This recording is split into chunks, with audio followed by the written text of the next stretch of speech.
तो गाइस मैं जल्दी जल्दी तैयार होकर निकल पड़ता हूँ एक मीटिंग के लिए।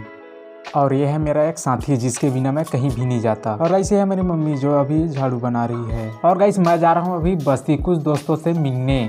और बस मैं जा ही रहा था तो मुझे याद आया कि किसी की अमानत को भी वापस करना है। ये है भुट्टे का पेड़ जो अभी सूख गया है। और जाते जाते मुझे कुछ बच्चे मिले जो स्कूल से आ रहे हैं और कैमरे को देखकर बहुत खुश हो गया। तो गाइस कृष्ण जन्माष्टमी बहुत धूमधाम से मनाते हैं हम लोग, इसीलिए हम एक छोटा सा मीटिंग रखें क्योंकि अभी तक कृष्ण जन्माष्टमी का तैयारी नहीं हुआ है। इसी सिलसिले में बात करना है कि तैयारी कैसे करना है। और गाइस ये हमारा मंच जो बनने में अभी टाइम लगेगा, तो श्री कृष्ण जी का पंडाल हम साइड में बनाएंगे।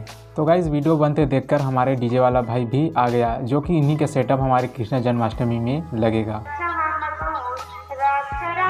वहाँ से आ गया मैं अपना स्कूल मैदान, क्योंकि बहुत दिनों के बाद मैं स्कूल मैदान में आया हूँ तो बहुत ही अच्छा लग रहा है। और गाइस ये है स्कूल का मेन डोर। तो गाइस हम लोग इसी स्कूल में 5